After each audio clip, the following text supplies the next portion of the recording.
بسم اللہ والحمد للہ والصلاة والسلام علی رسول اللہ، اما بعد۔ اسلام ایک مکمل ضابطۂ حیات ہے۔ اسلام کی یہ خصوصیت ہے کہ یہ زندگی کے ہر پہلو کی طرف رہنمائی کرتا ہے۔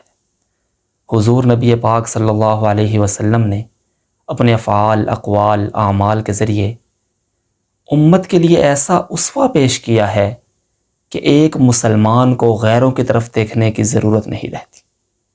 آپ علیہ الصلوۃ والسلام نے جس طرح سونے، جاگنے، اٹھنے، بیٹھنے اور زندگی کے مختلف پہلوؤں پر روشنی ڈالی ہے، بالکل اسی طرح آپ علیہ السلام نے مزاح اور خوشطبی کر کے امت کے لیے نمونہ عمل پیش کیا ہے۔ آپ علیہ الصلوۃ والسلام اپنی ازواج مطہرات کے ساتھ، صحابہ کے ساتھ، حتیٰ کہ بچوں کے ساتھ بھی مزاح فرمایا کرتے تھے، لیکن وہ مزاح دوسروں کی خوشی کے لیے ہوتا تھا، اس میں جھوٹ نہیں ہوتا تھا۔ حضرت عائشہ رضی اللہ عنہ فرماتی ہیں کہ ایک مرتبہ میں نبی علیہ السلام کے ساتھ سفر میں تھی، تو آپ نے صحابہ کرام سے فرمایا کہ سب آگے چلے جاؤ۔ وہ سب بہت آگے چلے گئے تو نبی علیہ السلام نے فرمایا عائشہ آؤ دوڑ لگاتے ہیں۔ حضرت عائشہ رضی اللہ عنہ فرماتی ہیں اس وقت میرا بدن جو تھا وہ اتنا بھاری نہیں تھا، لہٰذا ہم نے دوڑ لگائی تو میں آگے نکل گئی۔ کچھ عرصے بعد ایک دفعہ پھر میں نبی علیہ السلام کے ساتھ سفر میں تھی، تو نبی علیہ السلام نے دوبارہ صحابہ کو آگے بھیج دیا اور پھر فرمایا کہ عائشہ آؤ دوڑ لگاتے ہیں۔ لہٰذا پھر ہم نے دوڑ لگائی تو اس بار میرا جسم جو تھا وہ کچھ بھاری ہو گیا تھا، لہٰذا نبی علیہ السلام میرے سے آگے نکل گئے اور فرمایا عائشہ یہ بدلہ ہو گیا، پچھلی بار تم جیتی تھی، اس بار میں جیت گیا، معاملہ برابر ہو گیا۔ لہٰذا پتہ یہ چلا کہ نبی علیہ السلام اپنی ازواج مطہرات کے ساتھ بھی خوشطبی فرمایا کرتے تھے، مزاح فرمایا کرتے تھے۔ ایک بڑھیا نبی علیہ السلام کی خدمت میں آئی، کہا یا رسول اللہ میرے لیے دعا کریں میں جنت میں چلی جاؤں۔ آپ نے فرمایا کہ بوڑھی عورت تو جنت میں نہیں جائے گی، وہ بڑی پریشان ہو گئی۔ تو فرمایا کہ اس کو بتاؤ کہ بوڑھی عورت بڑھاپے کی حالت میں جنت میں نہیں جائے گی بلکہ جوان ہو کر جائے گی۔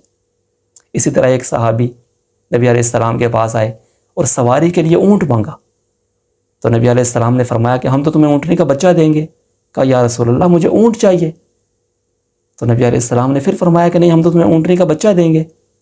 تو آخر میں فرمایا بھائی ہر اونٹ اونٹنی کا ہی تو بچہ ہوتا ہے۔ ایک مرتبہ حضرت ام ایمن رضی اللہ عنہا نے نبی علیہ السلام سے فرمایا یا رسول اللہ میرے شوہر آپ کو بلا رہے ہیں۔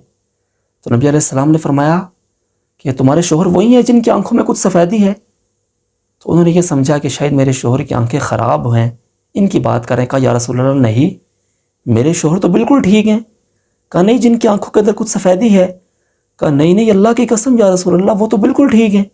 تو آپ نے فرمایا کہ ہر شخص کی آنکھوں میں کچھ سفیدی ہوتی ہے۔